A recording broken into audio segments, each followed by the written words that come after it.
And here we go. Okay. Thank you for joining us tonight. And those of you who are not familiar with the League, let me let you know that the League is nonpartisan. We don't support or oppose any political party or candidate.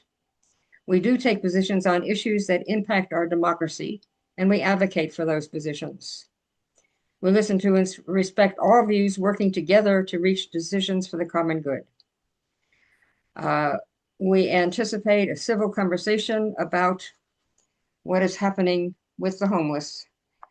Trish Warner is the head of our team that focuses on housing issues, and she has brought together the speakers for today. We will, after we hear the speakers, we will answer the questions that you have. You can either put them in the chat or raise your hand or simply ask them afterward. Trish, can you introduce our speakers, please? Yes, great. And hi, everyone. Thanks so much for being here. We really appreciate you taking the time to join us for the conversation around our unhoused neighbors in Loveland. We're very fortunate to have two guest speakers with us tonight who bring valuable experience and perspectives. And as Fran said, we'll hold questions until the end. So we have Alison Hade with us this evening. Alison is the administrator of the Loveland Community Partnership Office and has been in this role for 15 plus years. She manages the community development block grant monies, supports the Affordable Housing Commission, and oversees the operation of the Loveland Resource Center.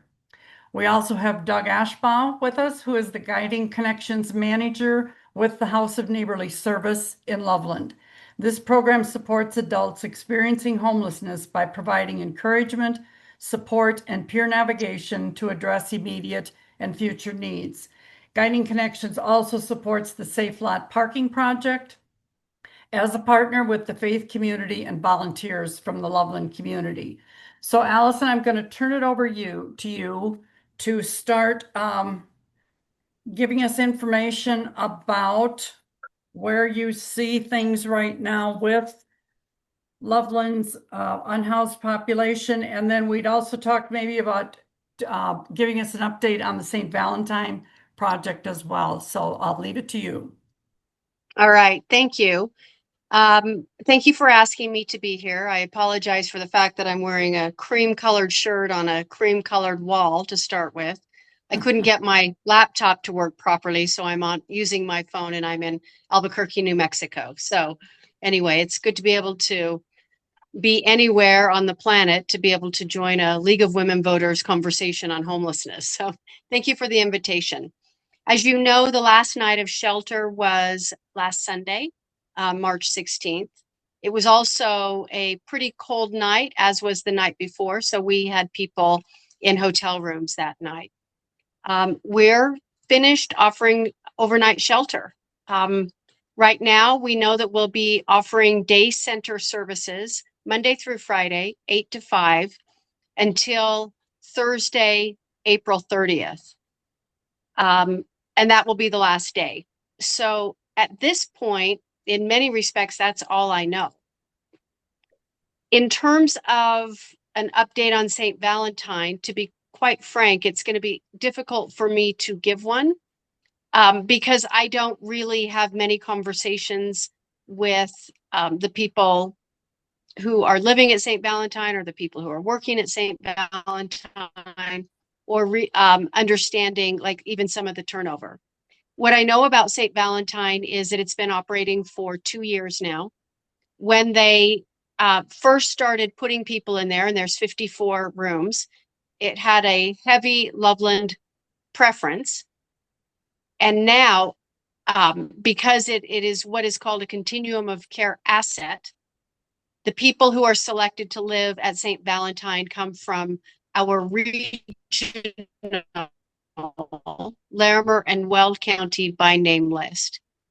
So, I mean, that's a pretty deep dive into what we do to get people housed. And that if you want more information about how that works, we can do that. But in terms of actual sheltering, we know that we do not have overnight shelter in Loveland now. And in terms of ongoing day center services, we will have that until April 30th.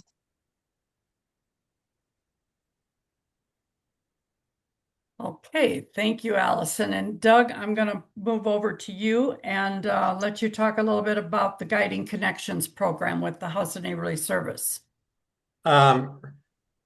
So Guiding Connections, formerly the 137 Homeless Connection, has really pretty much morphed into partnering with the Safe Lot. That's pretty much most of what we do.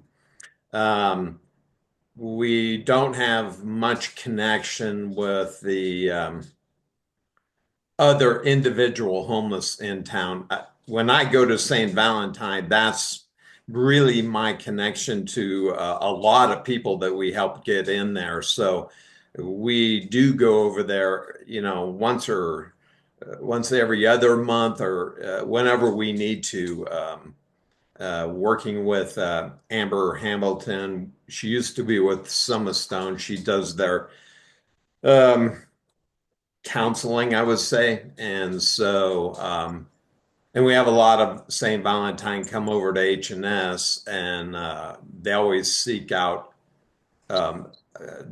myself and the other two people that ran 137. So that's pretty much the extent of it. And it's really the Safe Lot, which is a program that people living in their cars, they can apply and try to get on the lot. It's very small. We're trying to get more churches involved, more parking lots. But at this point in time, we have the 2 lots that alternate back and forth each 1 month at a time. So we think and we understand that Fort Collins may be opening their first lot here in 26, we hope. And I believe if Catholic Charities is involved, like we are at H&S doing the vetting, doing probably the security camera systems, that kind of thing, then they will actually really try to push it into Greeley. And so we'll see how that goes. Greeley reached out to me, I don't know, a while ago, and I referred them to Alison for some specifics on the city side. And so I'm hoping they're moving forward, but I don't have any knowledge of that. So that's pretty much it. Could you share, Doug, about how many people are served right now in the Safe Lot? Right now we have 8 cars, and actually it's 7 now. It was 3 families, and that's 6 people. And then I think it was at 12 people like a week ago, and now we're probably down to 10. And we can go up to, let's see, well, it depends on if we put a family on and how many children there are. So we can get about 14, I would say, max. Okay. Maybe 15. And then could you also share how the community members support the Safe Lot program? So yeah, this program is kind of unique in that it is not its own entity as a 501. It's 4 partners, 3 churches and H&S partnering together to do this kind of a ministry. That's how they see it, and it is truly a ministry. So then from that, we've reached out to other churches. So it's really hard to tell. There's, on our list, I think there's 200 volunteers. They're not all active. We probably have a core of 40 to 50 that are really active. And they're from really a lot of different churches. but the bulk really would probably come from the three churches involved. So we're looking for more. And so doing meals at night, if you get trained up, you can be on call overnight with a cell phone to take calls from the guests, to respond with to anything that's going on the parking lot. And it's working really well. So there's a lot of volunteer opportunity with various little jobs, and we'd like to advance that, but it takes really committed volunteers, and we're working on that. Yeah, great, great. All right, so I think we're ready to bring the audience in for questions and comments. I saw one question. Allison and Doug, can you see the chat, or do you want me? This Uh, was a this was a I question can, for Allison. yeah, I can see it. I Okay. also joined on my laptop. Okay. Because the tents that were behind the Loveland Resource Center did not have heat all winter, and fortunately it was a very mild winter. We did a lot of measuring of temperatures, so we found that when the temperatures during the day got to the 50s or the 60s, the tents themselves with ample blankets were okay during the night. But when the temperatures didn't get that high, we knew that it would be incredibly miserable in the tents. So we used rooms throughout the winter. I was realizing about 2 hours ago that I should have looked at how many nights we put people in rooms. We did a few, probably about a week and a half around Thanksgiving, Christmas. I'm sorry, Thanksgiving, before we figured out what how the temperatures would fluctuate and what we needed to do there. How it will be going forward, and again, we are very grateful for a mild winter. I mean, we're certainly not for a multitude of other reasons, but in terms of sheltering, it was truly a blessing. We are now at a stage where we will only be providing shelter during inclement weather, and inclement weather is very low temperature. So I look at the temperature daily. If I see the temperature starting to dip, I sometimes look at the temperatures hourly.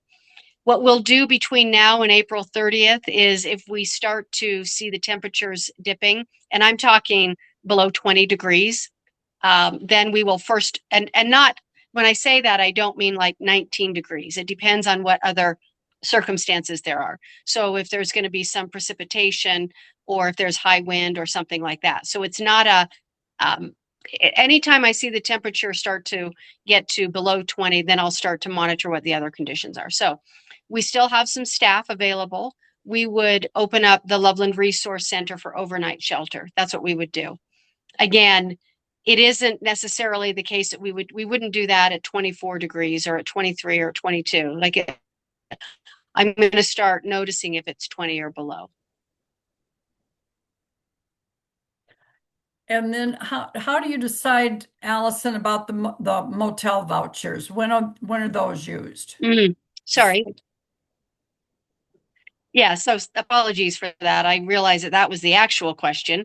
So what we've done in the past is we implemented a lottery list probably, I don't know, a year ago. So people would sign up to say that they wanted to stay at the Loveland Resource Center or the South Railroad facility at that time. And then we had people who were prioritized. So if they had mobility issues, et cetera, and I don't have all of the classifications for prioritization, but we had the people and workers, I do remember that. So the people who were prioritized automatically had a bed. And then we would see how many other beds. And at the time we had at least 70.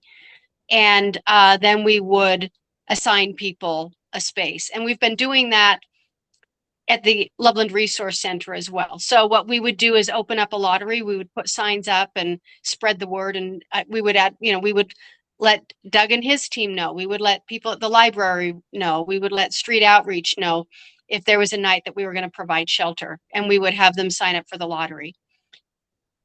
We what we've done in the past is we looked at the people who were, and I don't know how people who utilized our services on a regular basis. That's how I want to say that. And we would put them in rooms first. The reason why is that at some point when we put people in rooms right around Thanksgiving for quite some time. And what happens is people start coming here from other communities in order to get a room. Sometimes some of the people just went straight to the hotel and said, I want a room on the city of Loveland. And we've had rooms that were in grave disrepair after we've put somebody in them, and we've paid a fair bit of money for that. So what we do is the people who stay with us on a regular basis, and we understand who they are and what their behavior is, like if the room is at risk, we don't put them people in a room. The goal is to empty out the LRC as an overnight shelter as best we can, so that people who remain on the lottery or people who show up for a space are able to get shelter. That was a roundabout way of answering that question, so apologies for that. Okay. Thank you. Okay. Marilyn has a question or a comment here. She said, I volunteer at Neighbor to Neighbor, and a homeless person asked her where he was supposed to go now that there is no shelter. Any responses, Allison or Doug? We've had, go ahead, Doug. Well, why don't you answer first, Alison? Okay.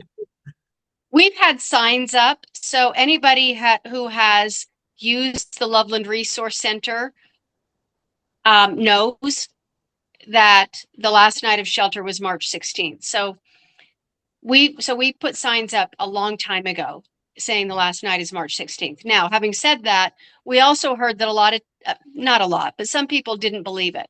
And they didn't believe it because of what happened when we shut down September 30th and then reopened October 6th. So I understand that.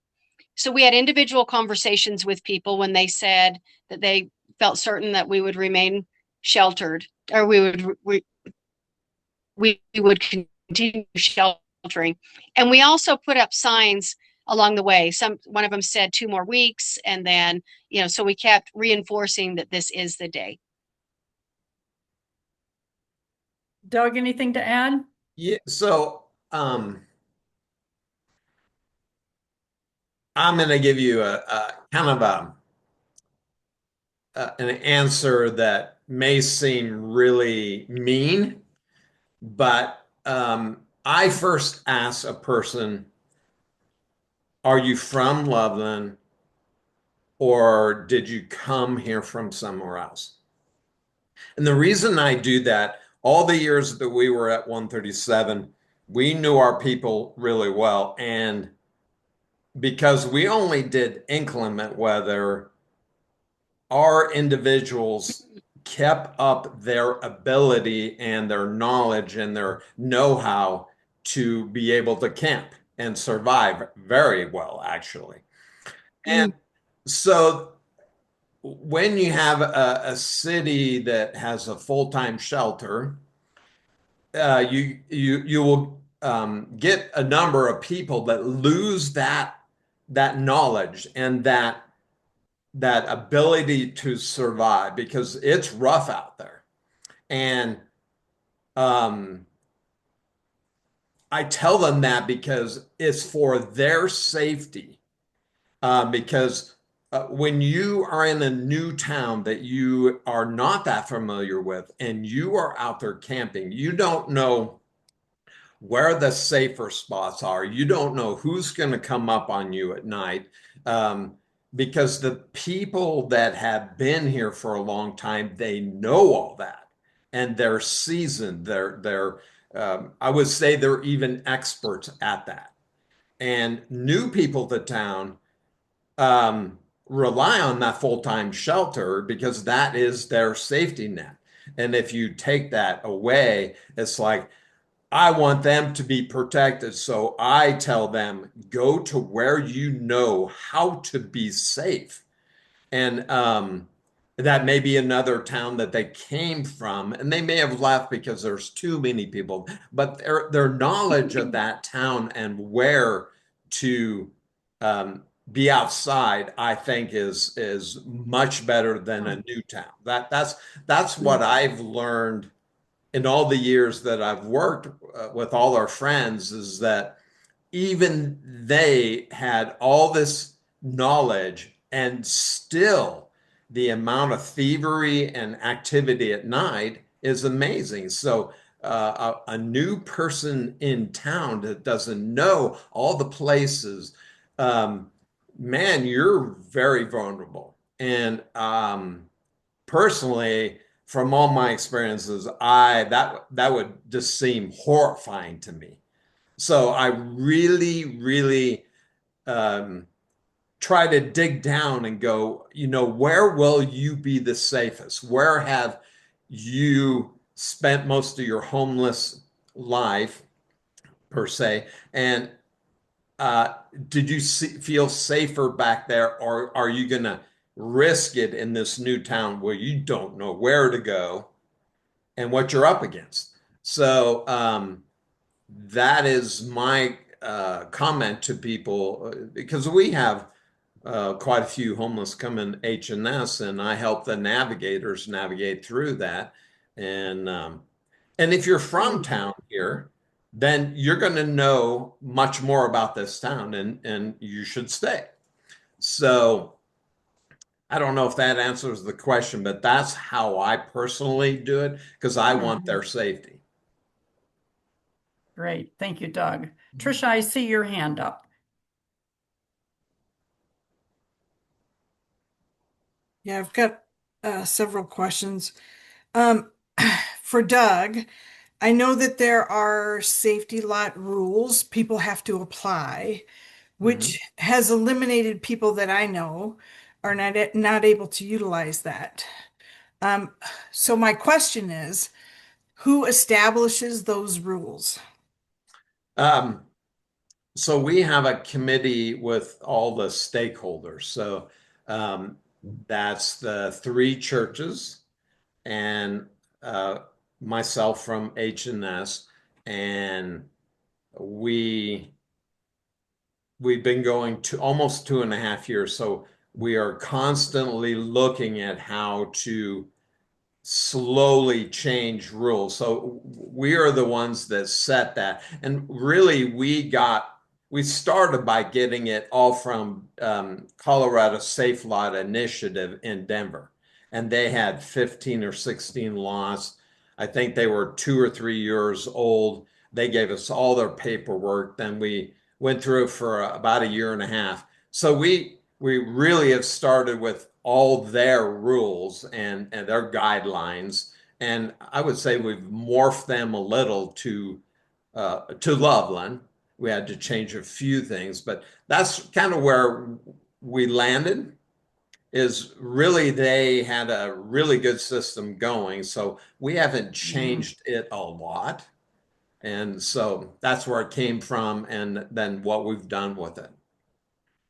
Um, then my other two questions are relating, and I don't know if you can share the answer to these, but if you can name the churches that are maybe considering or that you have been working with to try to see if they would be willing.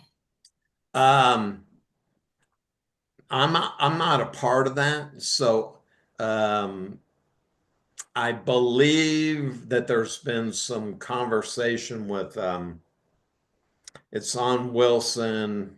Um, oh man, I can't think of the name. Wilson and near 29th. Not King of Glory, but I think that Faith, is King of Faith Church. Beyond that, I'm not hearing a lot. Have there But been, we had a meeting today, and our kind of our pseudo president, he brought up that they've been talking to some people, but I'm not in the middle of that. how many churches might be considering? Do you know the number of churches that are maybe considering? Well, from my perspective, it seems like zero. Zero. Well, Yeah, they're going to which is be, really disheartening because we've been very successful for 2 years. You know, even if there's a few individuals in the church that have a passion to do it, you got to get the administration to sign on. So this can be a huge process. And really, before we got this going, I believe there were quite a few churches talking about safe lots for 5, 6 years or something, and nothing was happening. So yeah, yeah. So it can take a long time. so who in HNS would be a good person to contact to get more specifics about Oh, the so churches and what's happening and not yeah, happening? you would want to get a hold of Chris Finger, and he's with the Greek Orthodox Church and not with HNS. Okay. So I could get you his information. That's okay. I can find it. Yeah. Just Yeah, just so I have the name of somebody yeah. that's helpful. He's our like president. So if I were to say, um, you all have been trying, HNS has been trying, by you all, I mean HNS has been trying to get more participation from the churches to do safe lots. And Yeah. it has been essentially fruitless other than the ones that are currently participating. Yeah. We've done email blast to all the pastors that, I mean, a lot, because I think there's 80 some churches in town. And I would say that we probably hit at least 60 to 70 of them. And um, and had some like almost like open house, and we had to cancel them. There was no response. And when we before we started, we actually had some public meetings at Zion Lutheran, and we were actually getting some pretty negative feedback from that. There was a lot of fear. That makes sense. It's a new thing. Um, but now that we've been operating 2 years and very successfully, it's a little daunting and disheartening to me, um, that we haven't got more response. And I know a lot of churches could not do it. I've got a few churches involved that don't even own parking lots, and they're doing what they can in supporting meals and that kind of thing. So I'm getting more involvement, but we're not getting more lots at this point in time. Yeah. All right, great. Thank you so much, Tricia, for those questions, and Doug for your responses. Marilyn, I see you have your hand up. Good. She's muted. Marilyn is muted. Right. Yep. She's working And- on it. And what she pointed out was that camping is banned now. So how can Doug refer them to where they used to be? Yes, you talked about people know where they can go, but camping is banned and they can be arrested for camping anywhere. That is true in Fort Collins. That's true probably in every city in the Front Range. I can't prove that, but that's been an ongoing thing. So then what's your alternative? We used to educate our friends at 137. It's like, guys, it's illegal to camp pretty much because you're having a hard time finding what you would say property that could be squatted on. Yeah. I mean, every square inch is owned by someone.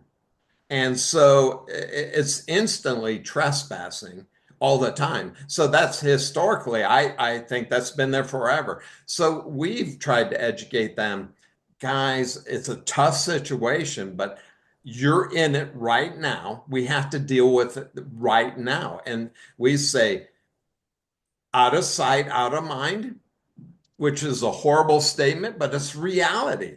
That's what safeguards them because the police really don't go out and hunt for them.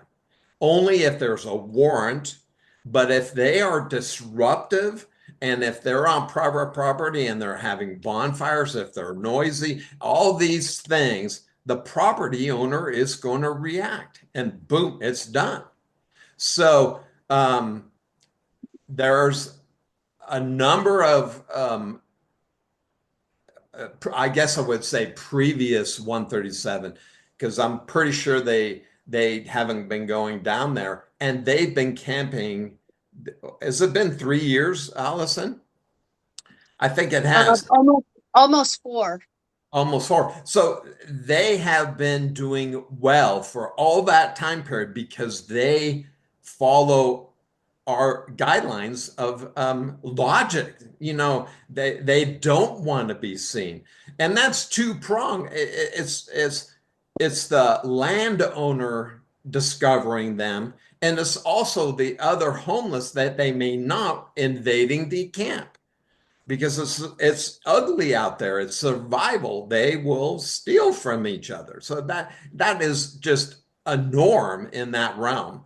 And so and there are definitely places that if I want to use the word behave yourself, cleanliness, keep your camp clean, no loud noises, pick up in the early morning, probably before the sun comes up. These are the realities. And a lot of people are doing just fine out there. That's what I hear from homeless that didn't get into St. Valentine. And we talk to them every couple of months and, they're doing what they do and they're doing okay. So I don't know if that makes a lot of sense because it's illegal everywhere. It's kind of the baseline that I go. And so you have nowhere to go. So you have to do it right. But police don't know where they are, so that's why they're not arrested for illegal camping. Oh, yeah, they behave themselves and they are on someone's property. So they truly are trespassing to the letter of the law. But because they behave themselves and live respectfully and are unseen, they pack up in the morning and they put their little day pack on and they're off doing things all day long and then go in after nightfall and they do really well. But when the camp gets out of control, the police are definitely going to get called by the landowner. Mm-hmm. And so, unfortunately, the ones that, I mean, if there's mental health issues, it's going to be really, really tough because they have a really tough time. And so, and if they are using substance, they're probably going to do something weird and they're going to get exposed and then they'll be dealt with. So that's the tug of war we've always lived with at 137. Thank you, Doug. Jude, I see your hand up. Yes, thank you. Hi, it's Jude Mattoon. Doug, I had a question about the vetting of the prospective Safe Lot participants. Is there a percentage that you've had to turn away? Or if they get as far in the process as to speak with you or about them? Talk about that if you would. The only ones I've actually turned away, would be because they either come because you have to have a driver's license, you have to have an insurance, and you have to have registration. You will never probably get an insurance company of a church to allow illegal cars on a private lot that they're insuring with that not being legal. So some people, they come in and interview and are missing one item And I say, well, when you can get that item, and we'll refer them to some agencies that can possibly help them get various, pretty much two of them. If you don't have a driver's license, it's pretty tough because you may have to take the test. You may have to do a lot of things. But insurance and registration, we tend to have agencies, if they have funding, that can help with that. And the others that have actually been told no is because they have a background that doesn't adhere. So you're disqualified as a sex offender and violent assaults, and I believe it's a drug production. So because we have children on the lot, we just can't go there at this point in time. I mean, Denver, when we looked at their system, because they had 15, 16 lots, they had some special lots. They were advanced enough to have an RV lot.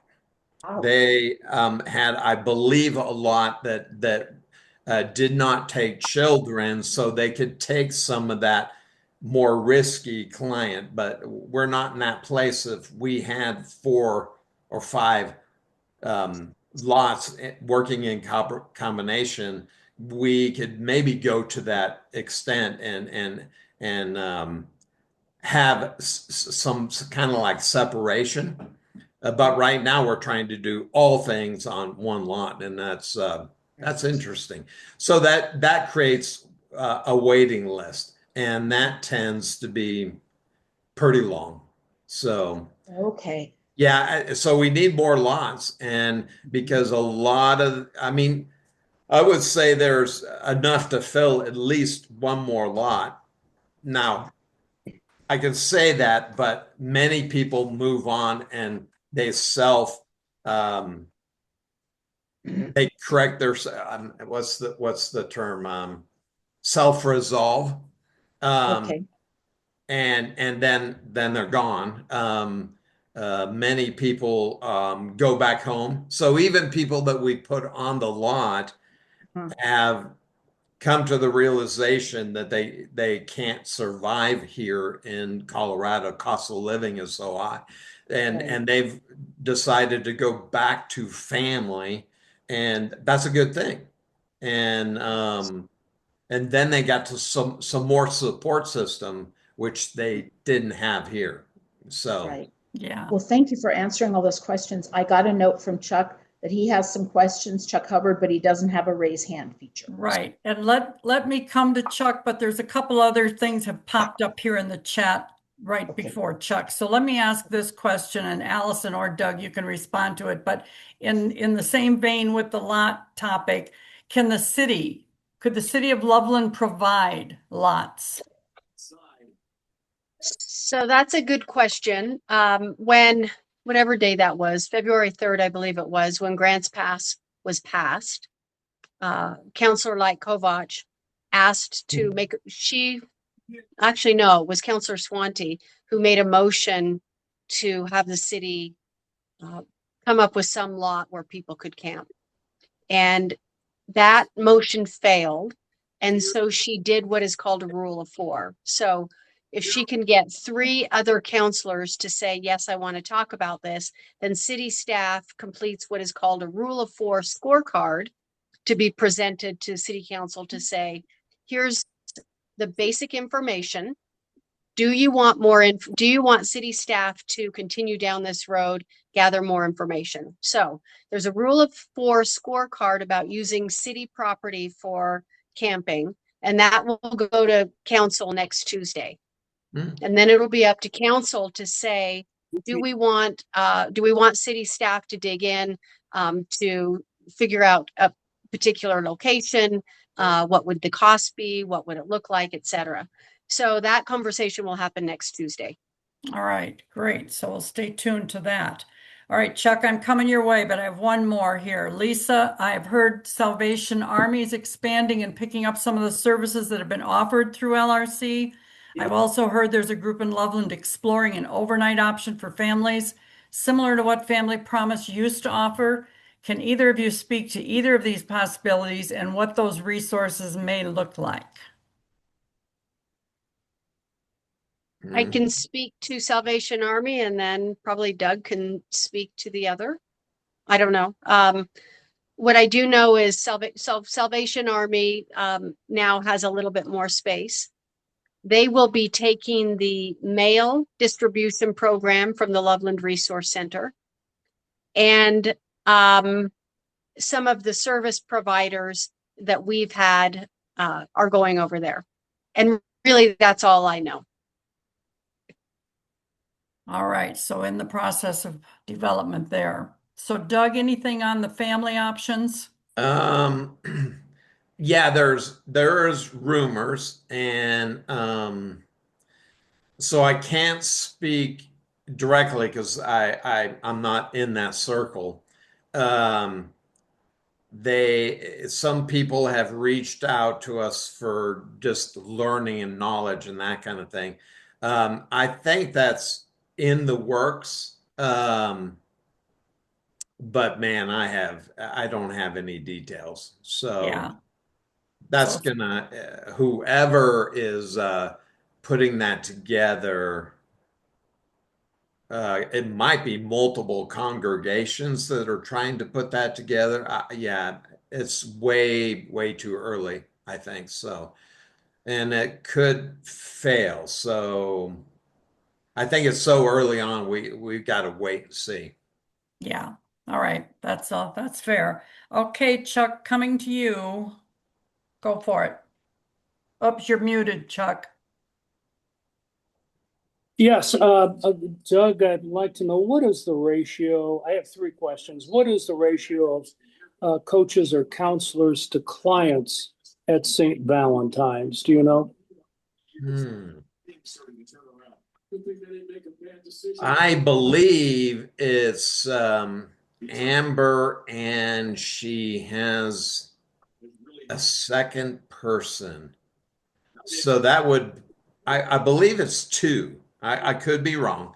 Two to about 50, there are 56 clients that you have over there. Yes, but some of them are two bedrooms. So I think it could total out around 60 if you have some Okay, the double second up. question has to do with the application process for Safe Park, because there is, of course, as you know, a kind of a proposal that maybe there would be something like safe tenting that that might be usable here in the city. With regard to Safe Park, do they do criminal background checks? Yeah, I do a very basic CBI, Colorado Bureau of Investigations. It is not a nationwide search, but yes, I do that. Yes. Yes, and you of course we're talking at the beginning about, having the knowledge of how to survive Mhm. in a tent. If there were a place for people to pitch tents in an enclosure with a fence, there might be some way. I mean, it might enable people to have habitation and relatively safe habitation, even in rather inclement weather. Although, boy, down around 20 degrees, that's pretty uncomfortable, I would think. Yes and no. I go back to if the person is well versed with being outside.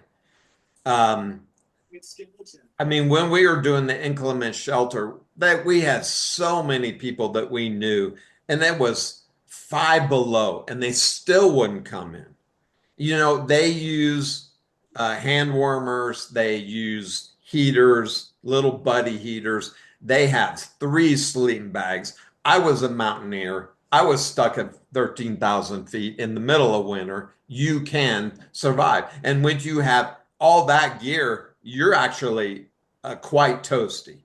Now, on top of that, if you are using And if you make bad choices, and we have plenty of people that had bad choices, leaving an arm, a foot out during that cold weather, and you get frostbite. So it's that kind of thing. And there are plenty of people that have been surviving for years straight through the winter, but they know how to do it because they've been doing it. There are a lot of homeless that don't have that experience because they have been in full-time shelter, so you lose your edge. And so that's why I asked that question, for their safety, to get them to the best place that would serve them. So And you mentioned a little earlier, this is the yeah, last thing I have to say, that obviously people who have developmental issues totally. are truly at risk. And Yeah, yeah. and you recognize that. I appreciate that's it. That's all I had. All right, great. Thank you, Chuck. Marilyn, I see your hand up. Yes, several of us were so supportive of the First Christian Church as being a shelter, and I know the Safe Lot is a good program, but it can only serve a very small number of people. Do you have any hope or any vision that we can have a larger shelter with services that could serve our total homeless population? Who is that to? Uh, Either one of us? yes. You want to answer that, Alison? No, I'm just kidding. I don't know the answer to that question. I know that the city is, internally we're looking at how would we partner? What would that look like? So those conversations have been happening. Those conversations are happening. Okay. I don't know what that would look like. Okay. So really, and I can't really speculate. I know that, the city has said we can't do this alone. We need partners. And so, Okay. yeah, that's unfortunately all I have at this point on that. But there is an awareness on city council that that something needs to be done. I also really can't speak for city council members. I would Okay. hesitate to even speculate about, what individual city council members are okay. thinking. I believe that these will be public conversations. When we're going to have the conversation around this rule of 4 scorecard next Tuesday, and let's see where Okay. that leads. Okay.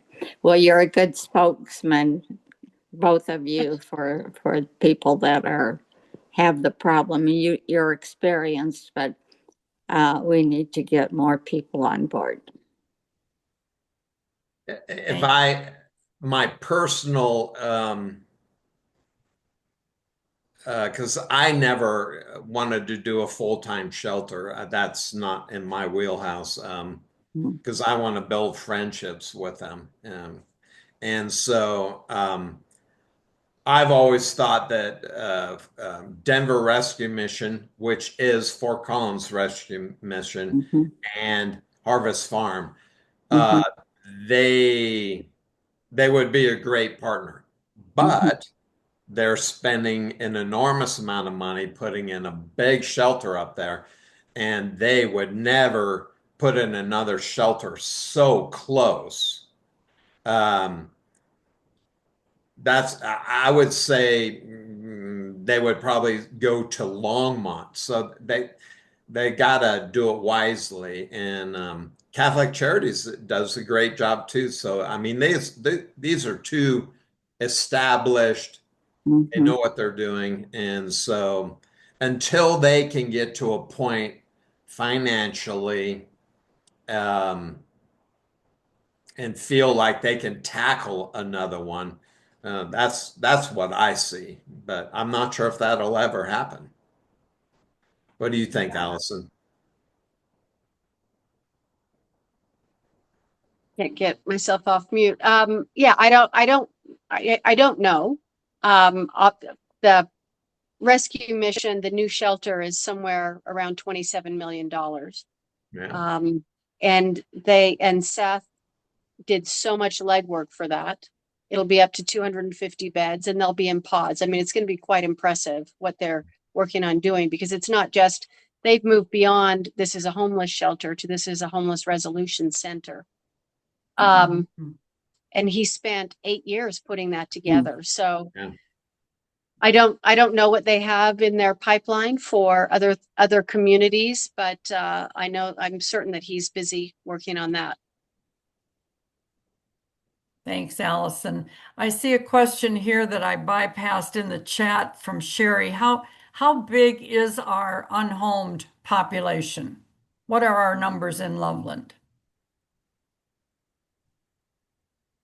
So probably, and it always changes.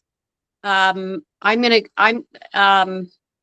is very difficult to guess. Somewhere between 150 and 350, and that's a big gap. We know that we have been sheltering up to 40 people a night, and it's not the same 40. So that number is probably, closer to 80 to 100. And people move. We know that a couple of people moved this week. They went to other communities. It's a small number, but people who, like Doug was describing, are very well aware that they need to have a shelter. We do know that some people moved this week. We wouldn't have any idea how many.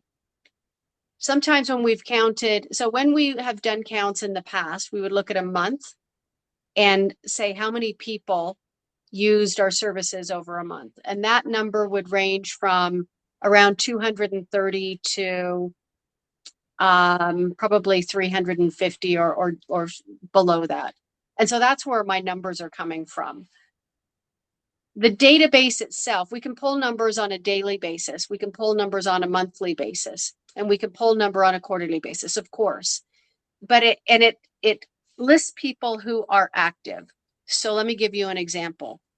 If we have somebody who showed, let's see, where are we? We're at the halfway through March. So if we have somebody who was here at Christmas and they're gone, and we pull up data for the month of March, they will show up because they'll show up in the last 90 days.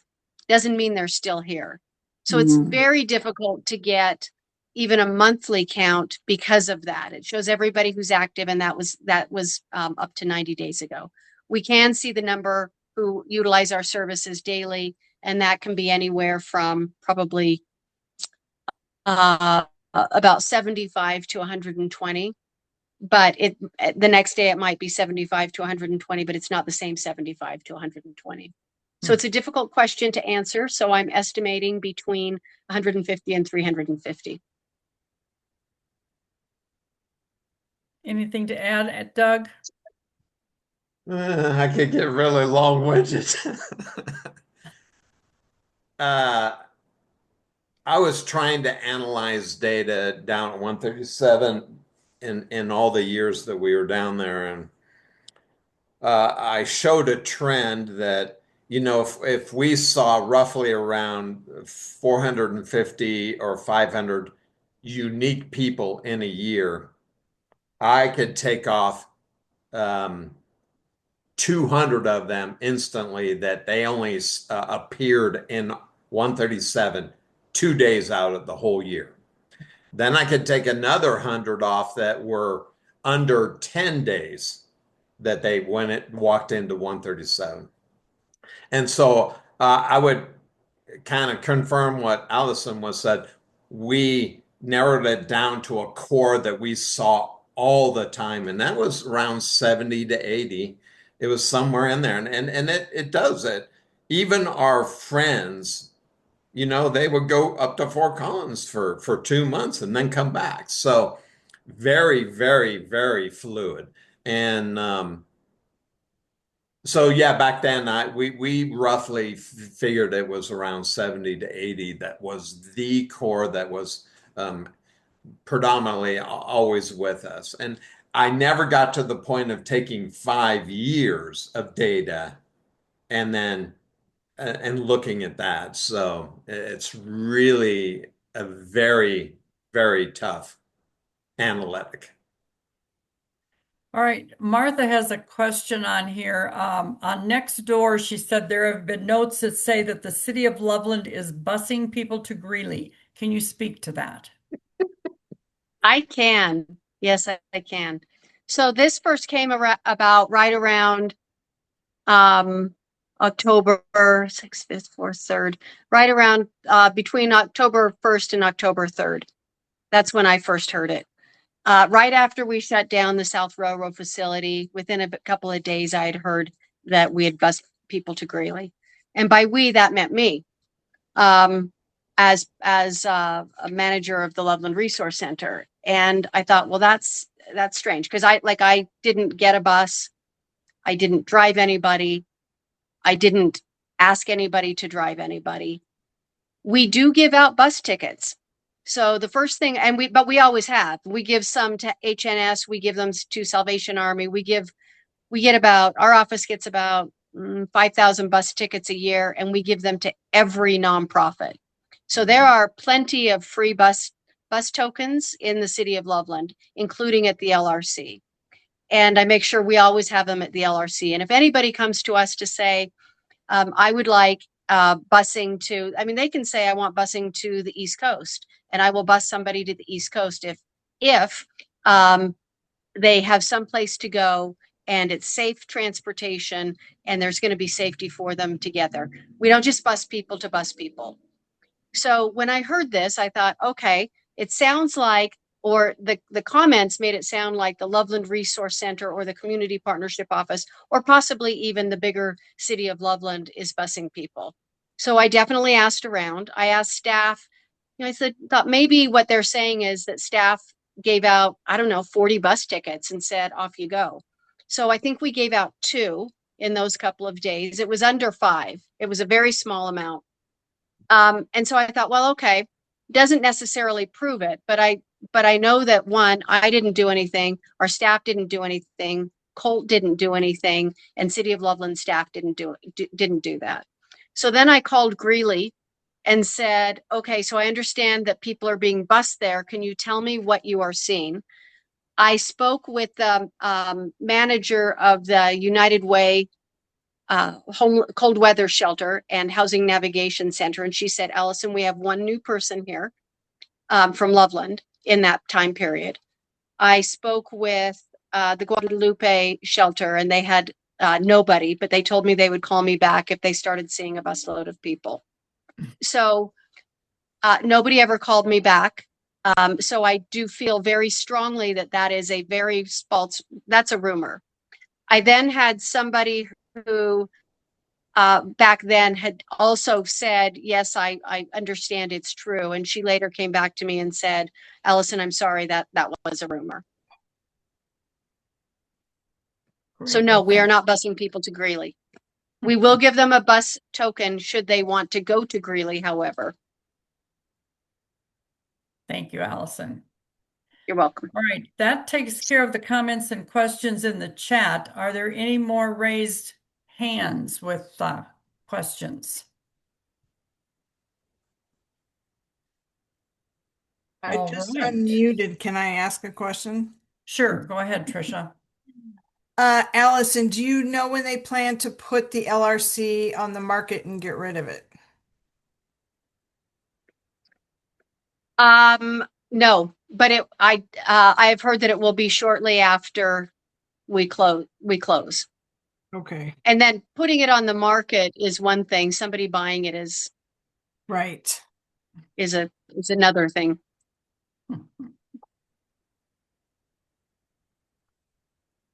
All right. So seeing Tricia, you got one more? Okay, one more. I know the police department is also presenting Tuesday night. Do you know what they're going to be presenting, or you've been working separately? Separately. And the truth is I should. Let me see if I can recall. It's a big agenda on Tuesday. I have 2 items that night. And I honestly, I can't remember, although I did read it a couple of weeks ago. But I'm sure, but I'll know tomorrow or Friday, but likely tomorrow. Apologies for that, Tricia. Okay. That's okay. Thank you.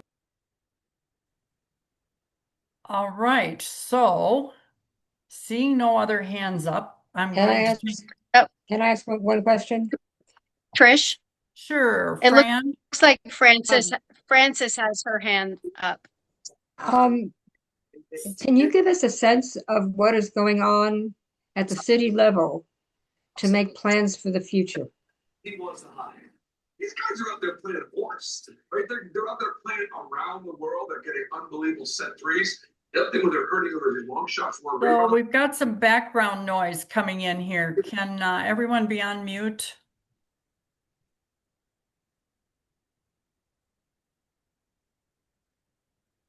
Do you want me to repeat the question? No, Allison, did you get that question? Yeah, it's a big question. Not one that I have an answer to. As I'd said, I know that there have been internal conversations around partnering, and I expect those conversations to continue. Unfortunately, that's all I know. I hope to know more on Tuesday.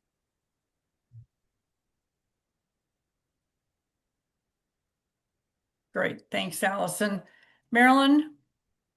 I just want to express our appreciation to Alison and Doug and for being the kind of people that are concerned about the homeless and people in our community. And I appreciate all your efforts. And I think everyone here appreciate all your efforts.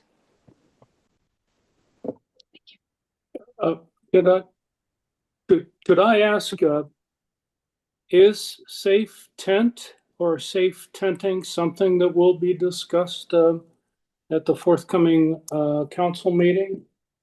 Either one of you could take that. So the rule of 4 on Tuesday is around establishing a place where people can camp. That's exactly the purpose of it. So Councillor Swante's motion was to have city staff bring back an option for people to fill the gap now that there is no overnight shelter at the Loveland Resource Center. So that's exactly what the purpose of that is. Thank you, Alison.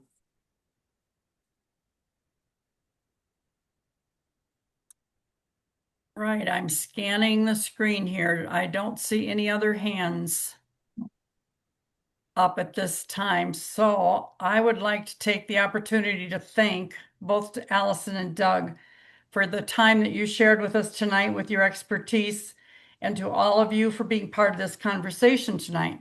We know these are not easy issues, but conversations like this are an important step toward an understanding and thoughtful community response. The League of Women Voters is committed to continuing to provide opportunities like this to stay informed and engaged on issues that matter locally. So in knowing that, I want to make you aware of another opportunity that the League will be participating in to continue this conversation, and that is on May 30th at St. John's Church here in Loveland. The League will be supporting Together Colorado and Loveland Cares for a film showing of a nationally touring film called Beyond the Bridge, A Solution to Homelessness. And then following the film will be a panel discussion with members of the faith community, nonprofit partners, city officials, as well as the filmmakers and people with lived experience. So mark your calendars. There'll be a lot more information coming out in April about that film showing, but May 30th at St. John's for a film showing where we can continue this conversation. So I thank you for participating tonight and spending your evening with us, and especially Allison and Doug. We really appreciate your time. So Fran, do you have any closing remarks? Only that I think that we need to advertise that film to all of our religious partners, nonprofit partners, anybody that we think might help build the partnerships that we need to get actually something done. Yes. And we can all do that. Yes, thank you. All right, so Doug and Allison, we are finished for this evening, so thanks again. Thanks for educating us. We need it. Good to see your faces. Yes. All Yeah. right, Thank you. thank you. Thanks for having Bye. us. Uh-huh. All right, enjoy the rest of the evening, folks.